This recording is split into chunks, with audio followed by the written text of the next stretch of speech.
Hey you guys, it's Peter and welcome to my channel, Peter Watches TV, where I watch all the TV shows and then I come over here and I react to them. And I cover a lot of true crime over here. And today I want to talk about the newest documentary on the Delphi murders, which is called Capturing the Killer, the Girls on the High Bridge.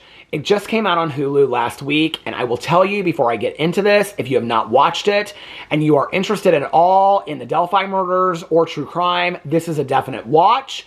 I will be spoiling some things for you, so if you're wanting to watch this documentary, I would tell you to go watch it and then come back and watch this reaction video.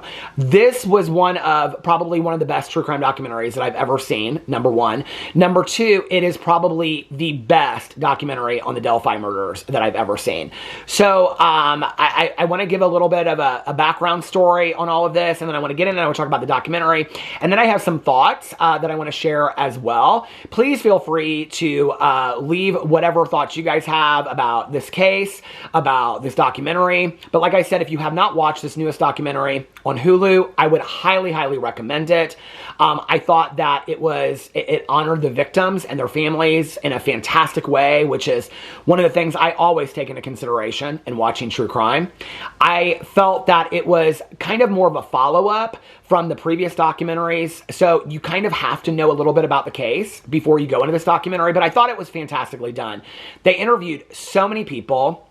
And the convicted killer, Richard Allen, his wife, is highly interviewed in this documentary as well. And they also show a lot of the interviews with the police with Richard Allen, which I had never seen before in previous documentaries. So I would tell you that it is a really, really well done documentary. I wasn't, to be honest with you, I've read several books about this case. I've watched almost every documentary that's out about this case. I'm very, very interested in the Delphi murder case. And so for me, honestly, when my friend told me that she was going to watch it, I was like, oh, there's a new Delphi documentary. I almost didn't watch it because I thought, what new can they put out? I do not love when documentary after documentary after documentary is put out, just because it's very, I'll be honest with you, and a lot of people have reached out to me and said the newest documentary on the Idaho murders is, I think it's called The Night in Idaho, is fantastically done. So I will be watching that. I will probably watch it tonight. But I don't love when people rush to put out documentaries because a true crime story or a murder investigation has closed or a case is closed. It feels to me very opportunistic sometimes towards the victims. But this did, and so I was apprehensive about watching this because I was like, if there's nothing new in this documentary, then why do I really need to watch it? But I thought it was fantastically done. Now, let me give you a little background history to my interest in the Delphi case.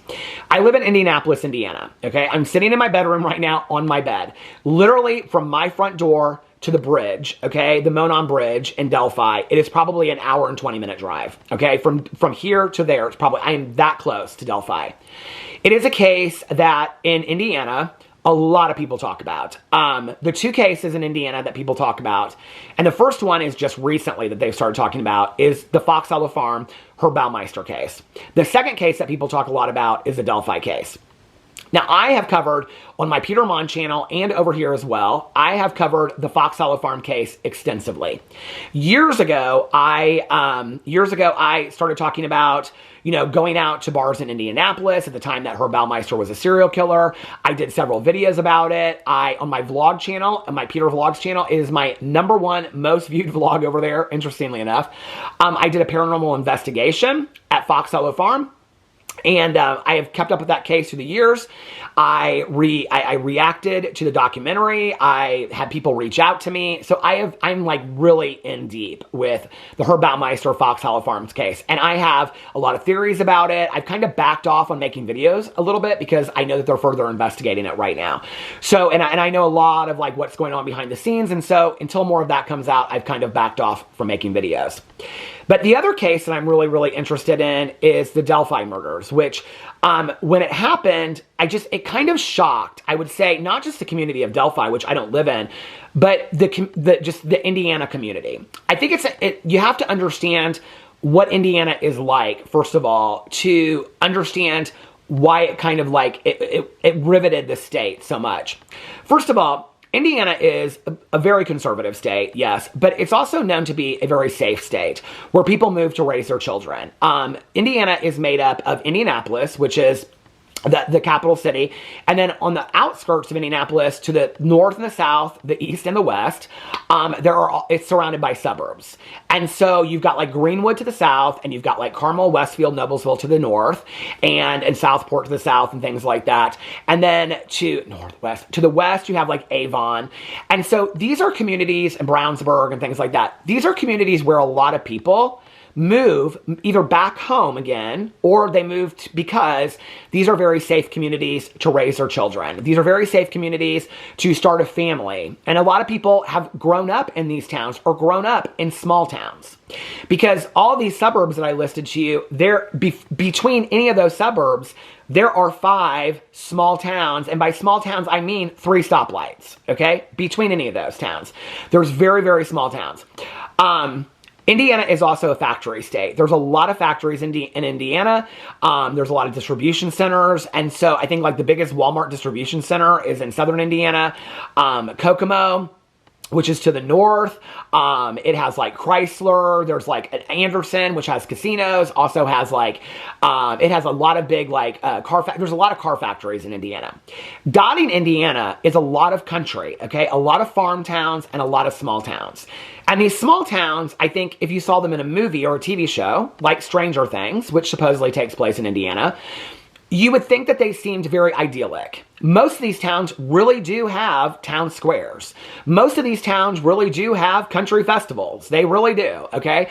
They have, you know, country festivals and pumpkin patches in the fall and, you know, pageants in the summer and state fair. The Indiana State Fair is going on right now in Indiana, in Indianapolis.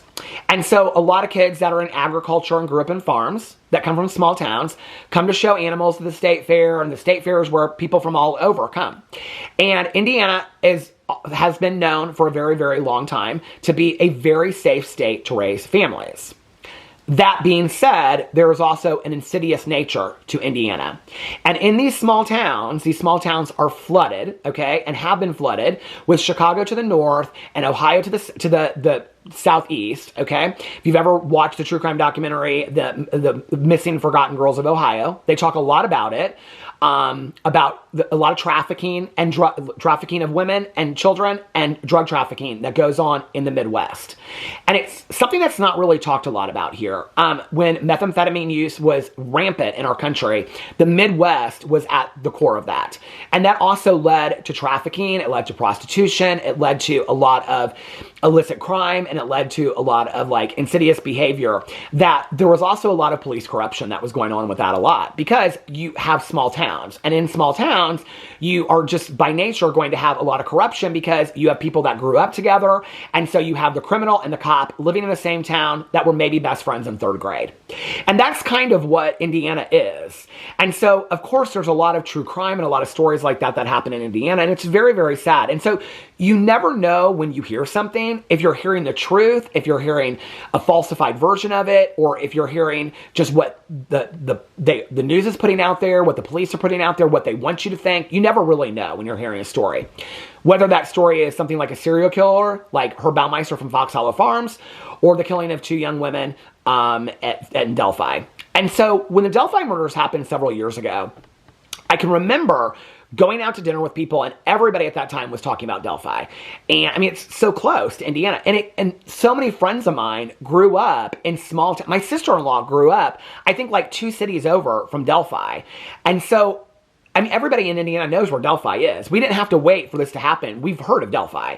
And the Monon Trail is a trail that goes, I mean, it goes all the way through Indianapolis. It's not just the bridge. They have renovated it in Indianapolis. It's a walking path in Indianapolis. You know, and so it's from the north side to the south side. It used to be a railroad. And so they have renovated it in Indianapolis. Now people bike, they run, they walk their dogs on it. And so people were talking about Delphi. And what the conversation was at the time was that it was a police cover-up. I mean, anybody that you would talk to at the time said that they thought it was a police cover-up. And part of that was There was missing documentation, there was missing information, missing interviews, and it just seemed like none of the suspects matched up. They didn't have any likely suspects. And you're talking about a small police town, unless it was, and the other thing was, if it wasn't a police cover-up, what people thought was, then it was that somebody had come in like from Chicago and done it, and it was like a stranger situation where somebody had come in and done this thing. The problem with that is that it happened in this very secluded place, okay, on the Monon Bridge in Delphi, which not a lot of strangers would know. The other theory was that it was a lot of, like, these girls were catfished by, like, a known predator. And, like, I was talking to my best friend, she still believes this, that they were catfished by a known predator that lured them out there and got them. I don't know. I have a lot of different feelings, but I will tell you, the documentary leads you conclusively to think that Richard Allen is the killer. But it also opens up a lot of different avenues. And so I thought it was really, really well done. But I wanted to kind of give my background history because I've been interested in this for a very, very long time. So the documentary just came out, like I said, a couple weeks ago. It is called Capturing Their Killer, The Girls on the High Bridge, okay? And it is 3 parts. Let me see if I can give you a little, if it gives a little background history. What is the Netflix documentary about the Delphi murders? What is the it's called the documentary. That one is called, there's an Apple TV one called Chasing Evil, the Delphi Murders. And then there's the Delphi Murders on, which one is this? There isn't a Netflix one, it says. There's also one on Hulu called Down the Hill, the Delphi Murders. I've seen that one. This series explores the murders of Abigail Williams and Liberty German in Delphi, Indiana, and the ongoing investigation. Additionally, there's a documentary on Apple TV called Chasing Evil, the Delphi Murders. I've seen all of these. The Hulu series Down the Hill, which was based on the podcast, which I also listen to the podcast. The book that we read for a true crime, because I used to host a true crime book club with my friend Mel. We read one book and then I read another one. The first one that we read was horribly done. But anyway, so in the murderer that is convicted is Richard Allen. Where is Richard Allen now? And it goes on to talk about where he's at. So let's get into, hold on a second. Let me pull up. I had it all pulled up on Hulu. Okay, so it's a 3-part documentary series. The first part is called Missing in Delphi, and each episode is 42 minutes. Missing in Delphi, episode 1. 2 teenagers disappear in small town Delphi, Indiana, Libby and Abby, and the hunt for a killer begins. Episode 2, one of Delphi's own is accused of the horrific murder of 2 young girls, and the search for truth begins. And episode 3, as Richard Allen's trial draws near, his attorneys launch a shocking defense. Now, what I loved about this documentary was that they interview so many different people. Now, I've seen Libby and Abby's, their mothers interviewed previously, and the grandparents interviewed previously. It's a different kind of interview. Their mothers, I mean, you're talking, I think we're now, 8 years, almost 9 years out from the murders. They are more thoughtful. They are more thought-provoking. I think they are more clear-headed about what they want to say and the message they want to get across. Their mother's interviews were just really, for me, emotionally hard to watch, knowing what they had to go through and that they were there every day for the trial of Richard Allen. But it's not just the mothers and the grandparents that are interviewed. 3 middle school friends of Abby and Libby are interviewed. And they really add an element to the documentary that's fantastically done because they're now grown up. And it's hard to watch them. And they're talking about, like, the one friend at the very end, she says something that's so profound. I should have written it down. She says something to the effect of, it's not just that, like, that Abby and Libby missed out on what we got to do, but we got to miss out on what Abby and Libby would have become and everything they would have done. And you get to see these girls now, and they're much older, right? And so, but they show a lot of pictures of them and talk about them having sleepovers and all this kind of stuff. And so it's like Libby and Abby are forever held in time when their classmates and their friends have moved on with their lives. It's really, like, it's so... The fact that the producers chose to include these 3 young women, these 3 brave young women that were friends with Libby and Abby, and it's so many years later, it's so emotionally, like, it really brings Libby and Abby to life in the documentary. It's fantastic that they're part of it. At first I was kind of like, okay, like, it's been so many years, like, why do they have them? But I think it really shows how much time has gone by and how much they really loved them. But it also shows, like, you see them as, like, grown women now, you know, and that Libby and Abby would be grown women had this not happened to them. And it shows, like, just the absolute sickness of this crime. So the first episode, and then there's other people that are interviewed as well. There's a lot of people in the town that are interviewed. There's police investigators that are interviewed. There is this woman that's interviewed, and at first, I think they just put her name. You don't really know who she is, but then you find out in the second episode that it is Richard Allen's wife. Richard Allen, the convicted killer of Libby and Abby, is highly, highly interviewed in this documentary. Highly interviewed. So the first episode is really just kind of going in and telling the background story of what happened to Libby and Abby, and them going out to the bridge, and that they weren't there when their dad went to go I think it was Abby's dad went to go pick them up, and so they didn't know where they were, and they start doing the search. So it's the background story. What I will say about this documentary, though, is that when I watched it, I think it was like halfway through the second episode when I started watching it, that I was like, if you hadn't watched the previous documentaries or you didn't know the background story of this, I don't know that you would really understand the full context. This feels like, okay, for example, I just did a reaction and I just watched the 4-part Sherry Papini documentary that came out. I think it was on Hulu or Max. I just watched it.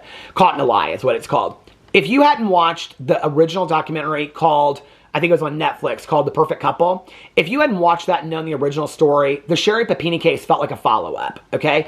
This, to me, feels like a follow-up of everything, every book, podcast, documentary that's come out before. And it's very well done as a follow-up. But it's almost kind of like you have to, it doesn't go back and like, I mean, it does, but it briefly kind of explains what happens before. The second episode is where they talk about the arrest and the conviction of Richard Allen, okay? Who, it's interesting because I can remember at the time, like, he was at a bar and they showed this picture where, like, the picture of the guy, the bridge guy, like, they had him behind there, and he was like, I remember a picture like that. The picture they show in the documentary very much feels like, I mean, the family firmly believes that Richard Allen is the one that did it.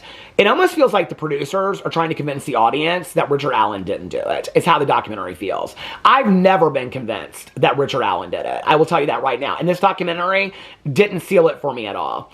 And I have friends of mine that 100% believe that Richard Allen is guilty. I don't know. This I went into it not believing that Richard Allen was guilty. And I know that that's not a popular opinion. And I walked out of it not feeling like Richard Allen was guilty. So the second episode is them talking about, so this was what happened. The day of their disappearance, Richard Allen was sitting at home with his wife. They were watching TV. The news came on. He said, I was out there today. His wife said, you need to go to the police. So Richard Allen went to the police and he self-reported, okay? His self-reporting got lost for years. It was only years later that a volunteer for the police department was going through old interviews and old papers that she found the self-reporting of Richard Allen saying that he was at the Monon Bridge the day the girls went missing, okay? So that was the piece that brought him in because they really had no other suspects at that time. And so she was kind of heralded as this hero and things like that. And so they brought him in. He was out there, but he was the only person that self-reported. And basically the reason his wife was saying self-report was, if you didn't have anything to do with it, go out there and tell them because they're going to find out sooner or later that you were out there. So he went. To me, as a person that have followed a lot of cases like this, it's bizarre to me. And I know that people will say, except that the killer returns to the scene of the crime and things like that. Yes, that's true. But it's bizarre to me that he would go and self-report to the police when these girls are missing, which at that time when he reported it, he would already know that they had been murdered as well, if he were the murderer, that he would go to the police and say, I just want to let you know that I was out there. But then what happens is they find a bullet, which they trace back allegedly to his gun, but it's not confirmed, okay? They do like a ballistics test, and the ballistics test cannot confirm 100% that it's from his gun. So it's him self-reporting, and it's also him having guns and knives in his house, and this bullet that is found near their bodies on this property, that is what links Richard Allen to it, okay? So the third episode is really about his trial and the conviction of Richard Allen. Now, there were some things, and like I said, I thought the documentary was beautifully done. I thought the interviews for this, for me, were what really, really sealed the deal for me. In the third, I think it was the end of the second episode going into the third episode, more of the second episode, they start bringing out a lot of the other suspects of who it could have been. They say it could have been the owner of the property who has since passed away. We'll get to that in just a second. I don't remember his name. They talk about a predator that he was catfishing the girls, and he ended up going away and doing like 40 years. I don't think that he was responsible for it. It doesn't add up to me. The only one that really added up for me was the guy that owned the property, okay? But some of the things that I thought were interesting, because I did take some notes on the last episode, is they went into this whole thing about Odinism, okay? That there was something scratched on the tree, and the way that the branches of the girls were that were laid on the girls, and all this stuff leaned towards this religious ideology of Odinism, okay? And Odinism, I don't really, to be honest with you, here I'll look it up really quick, I don't really understand Odinism. But they spend a lot of time in this documentary, and the defense attorneys for Richard Allen go into explaining Odinism and all this kind of stuff. Odinism, also known as Asatru, Wotanism, is a modern revival of ancient Norse religion. It focuses on the worship of deities like Odin, Thor, and others from the Norse pantheon. So basically what they were saying was the girls were a sacrifice. I don't think there's any merit to this idea whatsoever. And I feel like the defense attorneys based their entire defense for Richard Allen on this, and it made no sense to me, okay? It didn't make any sense to me whatsoever why they spent a lot of time in the documentary as well. And I just felt like it was just kind of like, I don't know. But then, because they introduced this, the defense attorneys write up this huge thing, okay? It's like hundreds of pages, and they introduce it, and the judge will not allow this idea of Odinism in the court. But because he won't allow Odinism in the court, what it does is, it takes away the defense's ability for third-party suspects. So Richard Allen can no longer, he has now taken away his ability to defend himself. Because if it's not Richard Allen, in most murder cases, they will point the finger at somebody else, okay? They will say, if it's not Richard Allen, then it has to be this person, it has to be this person. But because the judge would not let enter into the testimony the Odinism factor, then it took away the third-party suspect. So then Richard Allen, there was the prosecutors or the defense, they didn't have anywhere to point the finger to. All they had to do at that point was to explain why Richard Allen didn't do it. Well, they had a lot of circumstantial evidence, and then they had the bullet. So there were no other suspects to point to. So they took them away from them. I didn't think that Richard Allen's attorneys, who were very brazen and arrogant in the documentary, I don't feel like they did Richard Allen any favors whatsoever. Apparently, it's under appeal right now. Like I said, there was almost all circumstantial evidence except for the bullet.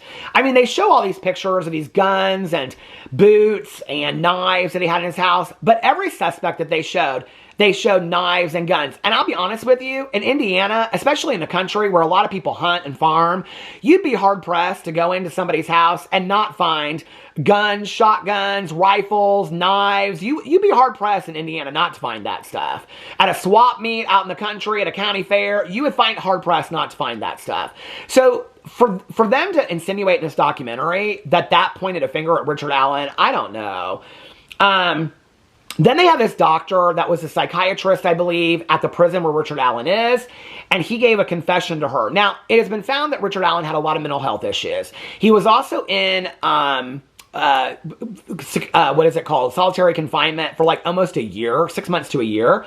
And so she talks about his confession, but then it comes out later that she was a true crime fan and that she had looked into the case online, specific details that later he used in his confession, and she also visited the trail. So the psychiatrist that's taking his confession from him is a true crime fan, obsessed with the case, and has also gone and visited the trail. I mean, it's such a conflict of interest. She should never have been. This is where the corruption occurs. That woman, and I don't know why the defense, and maybe it did in the trial, why they didn't challenge her that she should never have been allowed to give testimony. It was a complete conflict of interest.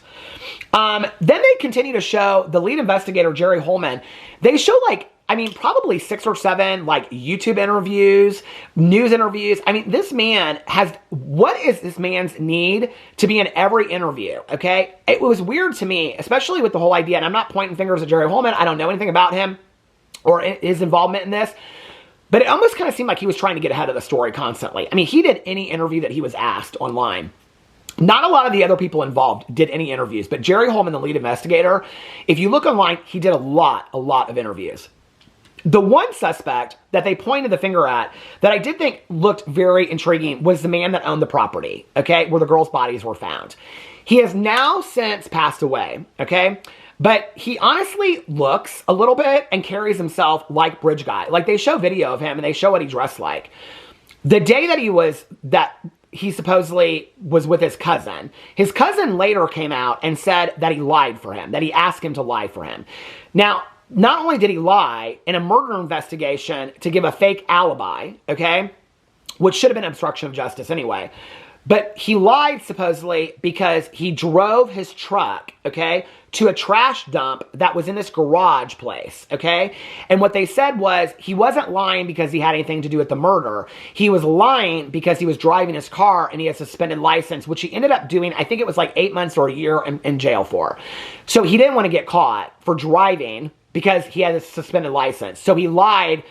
I had this fake alibi. It had nothing to do with the murder case. It had to do with because he was dumping this trash. Well, I had some questions about this. Number one, I wondered why he had never, did anybody ever go through the trash? Was the trash ever looked through for evidence to see if he was dumping anything that was evidence from the murder? I mean, it was on his property. The girls were found on his property. They said that they found out that his alibi was faked. It was interesting because I had seen this. I'd seen psychic readings, which, yes, I do believe in a little bit of that, but I'm not bringing it all up into this. But I had seen the psychic readings by Aphrodite, who's a friend of mine, and also Sloan Bella, and I love her videos. And I remembered something that she did in hers years ago, and she talked about a car backing up into a garage. This was the first time I'd ever seen this video of the property owner backing up. And she talked about him backing up and you could see the taillight and getting rid of trash. And that was who she pointed the finger to in her psychic reading like 5 years ago. It was so weird. I went back and I was like, did I get that right? And I went back and I looked at it and I was like, oh my God, that's exactly what she said in her reading. Now, I'm not saying that she has the answers and there's anything to psychic readings. I just think it's bizarre that now in this documentary, all these years later, the property owner, who has since passed away, you know, and could only be convicted posthumously. I mean, it's just interesting to me. Did I get that word? Completely screwed that word up, didn't I? But it's just interesting to me that there is more circumstantial evidence towards the property owner. He lived on the property. His phone pinged to the area where the girls were at the time that they were murdered. He came up with a fake alibi. He was dumping trash, which they never looked through, apparently, for evidence that I know of. Did they? I don't know. Never looked through that trash. He could have been throwing evidence away and said, oh, he just didn't want to get caught for driving because he was on a suspended license. I don't know. There's a lot more circumstantial evidence there. But whenever I talk about people are always like, but about the bullet. I don't know. Do you all not watch a lot of this stuff that somebody could have framed Richard Allen for the bullet? And yeah, he did come out and confess. He came out and confessed to family members. And he said, I can't do this anymore. I did it. And I don't know. Maybe that's a mental health thing. Maybe he really did do it. I don't really know. But to me, it is not that hard to believe that a police officer, an investigator, somebody in town, the property owner, I mean, he went out there and walked a lot. He said he carried his gun sometimes. I mean, somebody could have found the bullet before and just thrown it there. I mean, who knows? I do not think that we have conclusive evidence on what happened. And I know, like, when I watched this documentary, the family, the town, they were like, we want this closed. I understand that. I think closure is healthy for people. I just think that for me watching this and watching this case from the very beginning, justice for Libby and Abby, I don't know, I just have a lot of unanswered questions. But I thought the documentary was done fantastically. Let me know if you've watched it. Let me know what you thought in the comment section below. I love you guys, and I will see you tomorrow. Bye.